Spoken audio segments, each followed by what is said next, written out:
시편 10편 8절에서 10절 말씀입니다. 그가 마을 구석진 곳에 앉으며 그 은밀한 곳에서 무죄한 자를 죽이며 그의 눈은 가련한 자를 엿보나이다. 사자가 자기의 굴에 엎드림같이 그가 은밀한 곳에 엎드려 가련한 자를 잡으려고 기다리며 자기 그물을 끌어당겨 가련한 자를 잡나이다. 그가 구풀에 엎드리니 그의 포악으로 말미암아 가련한 자들이 넘어지나이다. 아멘. 아기는 마을 구석진 곳에 앉아 있습니다. 학교에서도 구석진 곳에 잘 앉아 있죠. 자리가 없어서가 아니고 그 심령이 어둡기 때문에 어두운 곳을 찾는 겁니다. 이 귀 씻는 사람들도 구석지로 이렇게 찾아가서 앉아 쪼그려 있고 몸을 웅크려 있고 머리를 푹 씌워 있는 것을 볼 수 있습니다. 심령의 어둠이 그 사람이 자리를 선택하는 데서 이미 보입니다. 그 은밀한 곳에서 그럽니다. 8절에 바로 그 은밀한 곳에서 무죄한 자를 끌어당겨 죽이고 남들의 시선이 잘 닿지 않는 곳에 숨어 있다가 가련한 자, 곧 희생당하기 딱 좋은 사람, 해를 입히기 수월하고 다루기 쉬운 자를 엿봅니다. 이 형사가 범인을 찾고요, 군인이 수색할 때 그 눈빛 있잖아요. 그 살벌하고 아주 그냥 총기가 그냥 힘 있는 눈빛. 아기는요, 겉보이는 그 눈빛과 비슷해요. 속에는 살기가 있어요. 먹잇감을 찾는 짐승의 눈빛입니다. 자, 그렇게 이제 엿보고 있습니다. 이걸 신뢰를 어떻게 들었냐 했더니 9절 보면 사자가 자기의 굴에 엎드림같이 이랬어요. 사자가 엎드림같이 쏜살같이 달려가려고 먹잇감 보이면 쫙 달려가려고 엎드려 있는데 눈은요 살아있죠. 아주 맹렬하죠. 그래서 힘을 갖고 있는데도 불구하고 단방에 달려들지 않고 실패하지 않으려고 숨어 있다가 잘 엿보았다가 먹잇감이 방심하고 있을 틈에 등을 보이고 있을 틈에 순식간에 달려듭니다. 이 공격력도 세죠. 발톱도 길고 발에 힘도 있고 무는 힘도 강력하고 이빨도 이만하고 거기다가 숨어 있었으니 그리고 먹잇감은 방심하고 있었으니 이거 얼마나 쉽습니까? 그러니까 뭐냐면 이게 잡아가지고요 끌어가 잡아먹기 얼마나 좋냐 이 말이죠. 자기 그물을 끌어당겨 가련한 자를 잡나이다. 물고기들이 한참 한가로이 헤엄쳐 다니고 있는데 그물망을 쫙 펼치면 빠져나갈 틈도 얻지 못하고 거기 다 잡히죠. 그런 것처럼 악인이 자기의 먹잇감을 찾을 때는 이런 식으로 노려서 실수 없이 실패하지 않고 잡아챈다는 얘기입니다. 그가 구풀에 엎드니 사자가요 엎드려서 뛰쳐나가는 그 모습이죠. 그 포악으로 말미암아 목을 물고요 안 놔줍니다. 발톱으로 등을 꽉 짚고 매달려 있으면 그 무게가 200kg, 300kg 되니까 짐승들이 다 꼬꾸라집니다. 무게만 해도 그렇게 무거운데 힘을 주고 막 땡기고 물어뜯잖아요. 숨을 못 쉬게 목덜미를 물고 있잖아요. 그러면 짐승이 호흡은 약해지고 기력은 떨어지는데 무겁고 아주 고통이 더해지니까 못 견디고 이제 꼬꾸라지죠. 가련한 자들이 넘어지나이다. 예. 이렇게 가지고 사자에게 잡혀먹은 짐승이 많은 것처럼 악인에게 물려 죽인 사람이 많습니다. 아수르 왕과 바벨론 왕에게 죽임당한 자가 많고 뿐만 아니라 자기 왕인 줄 알았더니 아합이 이세벨하고 아합이 죽인 사가 얼마나 많은가.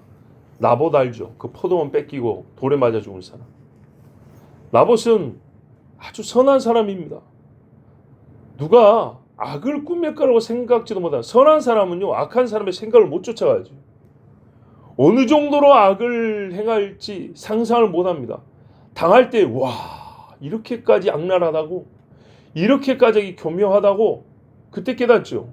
왜냐하면 선한 사람은 악을 행하는 데는 좀 미련하거든요.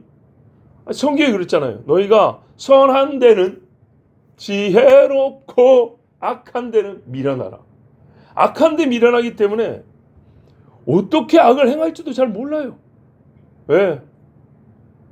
그러니까 나봇이라는 사람은 너무 착해가지고 왕이 설마 거짓 증인들 세워서 자기를 돌로 쳐 죽일 줄 꿈에도 생각을 못했어요.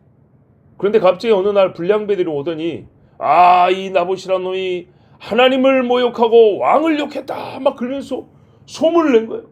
사람들이 이런 때려 죽일 놈 있냐. 그래가지고 재판을 열어서 돌로 쳐 죽여버렸어요. 그리고 그 포도원을 뺏어버렸죠.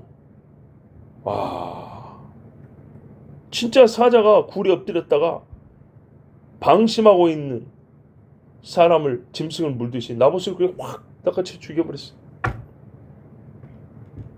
물론 하나님이 나중에 어떻게 했으면 그 원수를 갚아주사 나봇의 포도원에서 어떻게 되셨습니까?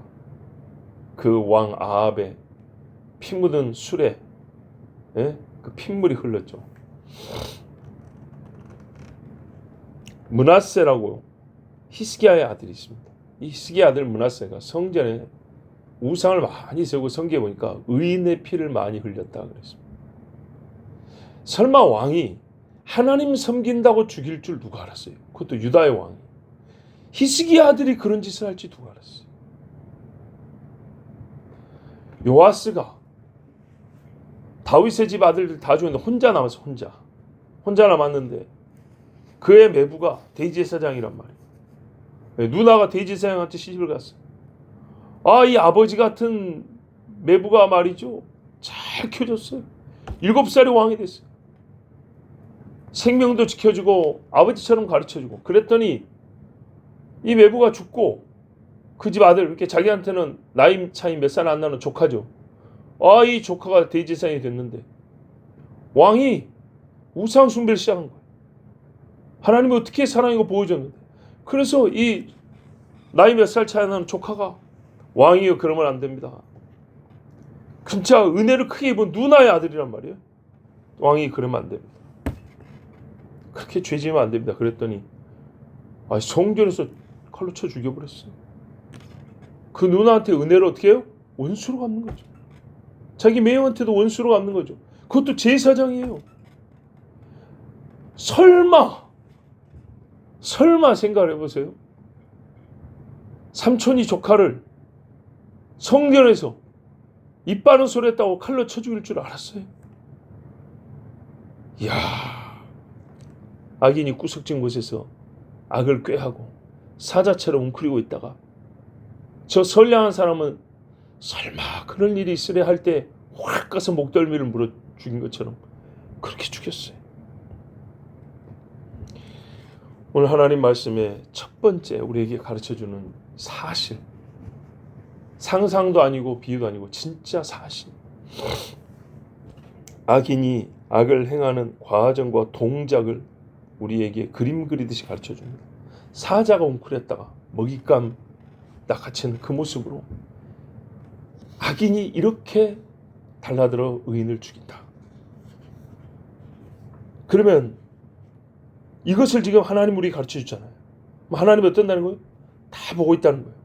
악인의 일거수일투족을 보고 있다는 거예요. 그러면 때가 되면 하나님이 정확히 원수를 갚아주겠죠? 그렇습니다. 하나님이 정확히 원수 갚아줍니다. 그리고 이 말씀은 이 죄악된 세상은요, 최후 심판이 오기 전까지는 이런 일이 계속 이어진다 하는 것을 또한 가르쳐줍니다. 어느 한때만 그런 게 아니고요, 계속됩니다. 의인은 생각지도 못했던 방법으로 악인에게 뒤통수를 맞습니다. 발뒤꿈치가 물림을 당한다. 춥고 더움이 이어지듯이 죄악된 세상에서는요, 원치 않는 죄와 죄의 결과들이 계속되어서 정말 가련한 피해자들이 나옵니다.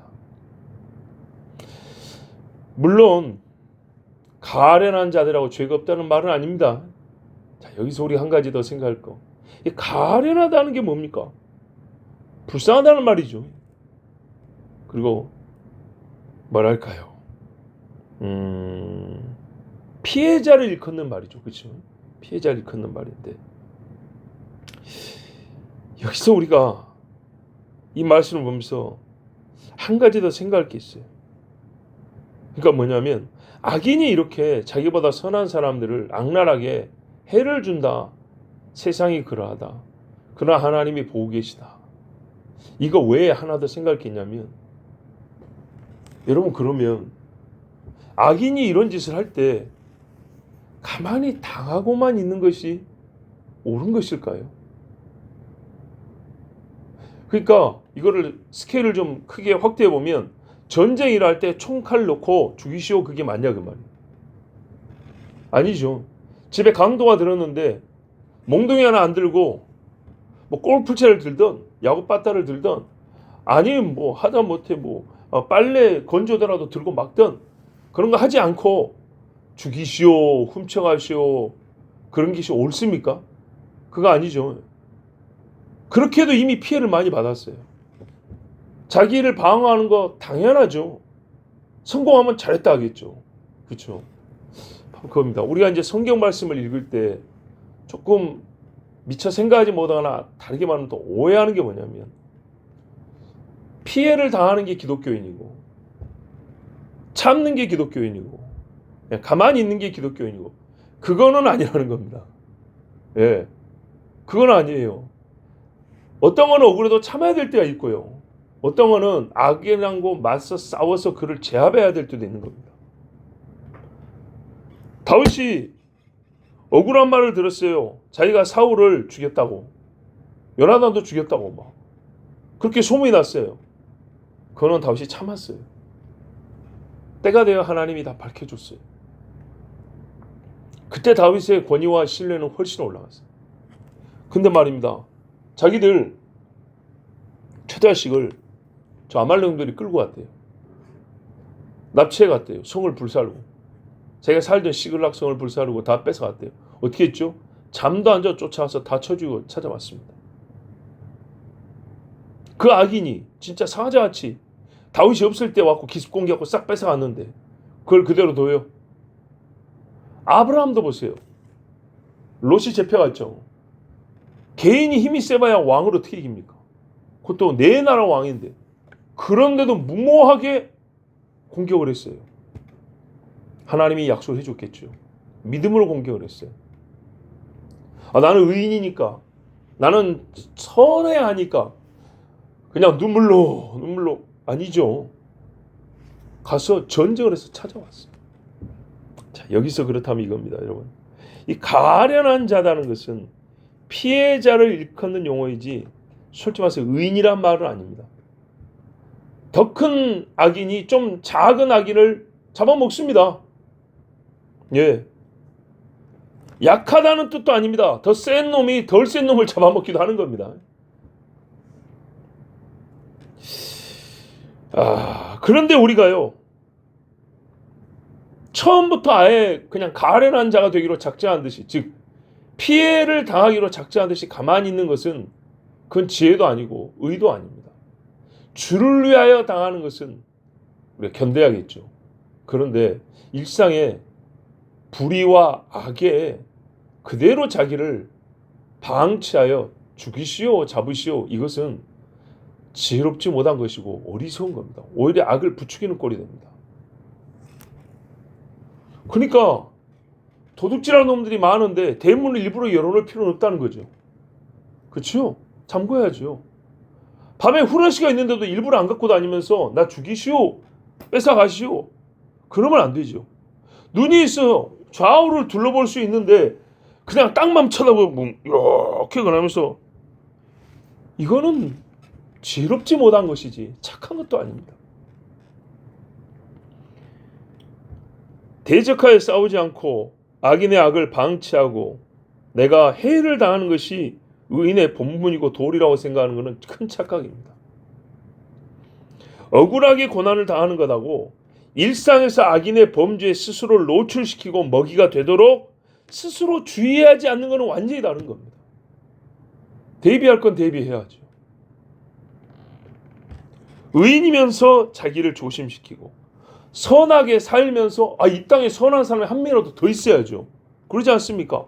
악인이 선한 사람의 수를 줄이고 악인의 수를 늘리는데 그걸 왜 도와줘야 합니까? 선하게 살면서 악인이 나를 해하거나 이용하지 못하게 방비하는 지혜가 필요합니다. 성경의 로마서에 보니까 의의 병기가 되어 있습니다. 병기, 싸우는 무기 아닙니까? 나라는 사람이 예수를 믿고 선하게 되었다면 그 선으로 악을 돌파하고요. 악을 깨버리고요. 악을 행하려 하는 사람을 침묵시키고요. 이것도 필요한 겁니다. 유다인들 다 몰살당하면 뭐 위령비 세워줄라나요? 모르게 어떻게 했어요? 끝까지 하만에게 전 안 했죠. 에스더한테 가가지고 너 기도하라. 왕 앞에 목숨 걸고 나가서 말해라 그랬어요. 그치요? 그걸 하나님께 기도했어요. 하만에게 싸웠지 않습니까? 그래서 유다인이 살았어요. 진짜 사람의 힘이 아닌 하나님의 손으로 살았어요. 그래서 불임죄라는 절기가 세워졌어요. 곧 여호와께서 세상에 가장 어둡고 악한 때라도 악인의 손에서 자기 백성을 구원하신다는 결정적 증거를 주셨어요.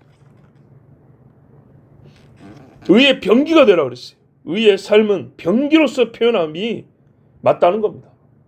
악인은 악의 병기로 삽니다.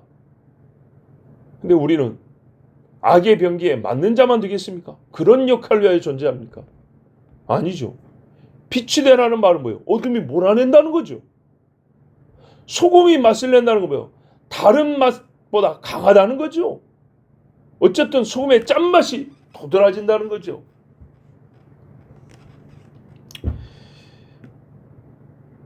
의인은요, 내 삶이 의의 힘을 발휘하는 삶이 됩니다. 나 때문에 악인이 힘을 잃을 정도가 되고, 나로 말미암아 악인이 자기 죄를 회개하게 되고, 악인이 악을 행하는데 주저하게 만들어져요. 똑같이 악한 방법을 쓰는 게 아닙니다. 의의 방법으로 그렇게 하는 겁니다. 가련한 자들의 수를 줄이는 데 쓰여진다는 게 아니겠습니까? 무기력하게 당하는 것을 의의 이상형으로 삼지 말고 가련한 자 이꼴 선한 자 의인 아닙니다. 아니에요. 의인은요, 악인이 악을 행하지 못하게 막습니다. 사무엘은 의인입니다. 그런데 어떻게 했어요? 아말렉 왕 아각을 쳐 죽여라 그랬다고요. 착한 척 사울이 살려주려고 그랬죠. 하나님이 짐승의 기름보다 순종하는 것을 훨씬 기뻐하는 줄 알지 못하십니까? 불순종하는 것은 점쟁이 푸닥거리 무당들이 춤추는 거하고 똑같은 죄입니다. 이렇게 말했어요. 누가요? 사무엘 선지자가 그렇게 말했어요. 하나님 앞에서 착한 척하지 말라고. 하나님이 아말렉 왕을 쳐 죽이라 했으면 죽인 거지. 뭐 어쩐다고 그거 살려놓고 뭐 착한 척하고 뭐 좋은 짐승 남겼다 하나님께 제사된다고 거짓말하지 말라고 그랬어요. 선지자가 세상에 사람 죽이라고 칼을 가져오라 그랬어요. 와, 그럴 수 있나요? 그럴 수 있는 겁니다. 왜? 하나님이 의로우시고 하나님이 시켰기 때문입니다. 가련한 자가 피해자라는 것이지 선한 자 의인이라는 말은 아닙니다. 우리가 이유 없이 가련한 자가 될 필요는 없습니다. 내가 준비하지 않고 지혜가 없어서 가련한 자가 될 이유는 없는 겁니다. 의인이 의로운 행실의 열매를 맺도록 지혜와 힘을 다 쓰는 겁니다. 경주하고. 우리 보면 뭐랬어요? 군사라 그랬잖아요. 군사. 군사가 칼 들고 뭐가 있어서 죽이시오 그러면 그 말이 되냐 그 말입니다.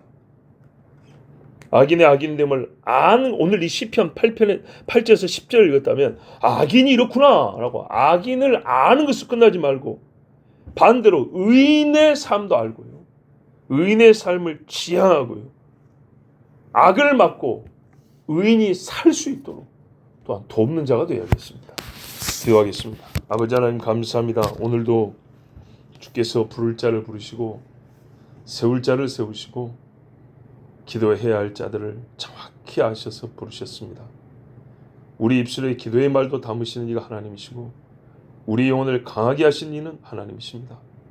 교만한 자는 낮추고 게으른 자는 힘을 잃어도 부지런한 자는 더 힘을 얻을 것이요 겸손한 자는 존귀함을 얻을 것이요 여호와를 의지할수록 하나님이 그를 강하게 하실 줄로 믿습니다. 악인의 악을 막을 정도까지 의의 병기로 우리를 써주시옵소서. 예수 그리스도의 이름으로 기도하옵나이다. 아멘.